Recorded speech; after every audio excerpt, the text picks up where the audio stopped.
మా బంధువు నాకు ఒక కథ చెప్పాడు. ఒక ఊరిలో ఇద్దరు వ్యాపారులు ఉన్నారు. మొదటి వ్యాపారి మా ఊరు మనిషి.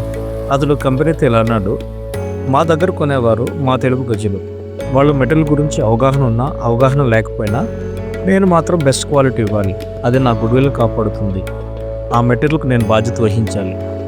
నేను తక్కువ రకం మెటీరియల్ ఇస్తే అది కేవలం నా తప్పు కాదు, మా వాళ్ళు నేనే దోపిడీ చేసినట్టు అవుతుంది అని అనేవాడు.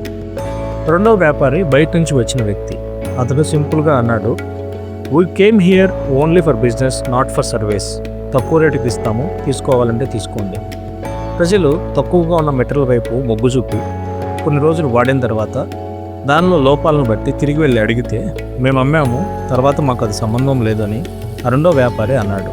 ఆ రోజు ప్రజలు ఒకటే గ్రహించారు: అమ్మకం మాత్రమే బిజినెస్ కాదు, good material at best price ఇవ్వడం కూడా ఒక సర్వీస్. సర్వీస్ లేని చీప్ బిజినెస్ అనేది తాత్కాలికం, కానీ ట్రస్ట్ ఉన్న బిజినెస్ శాశ్వతం.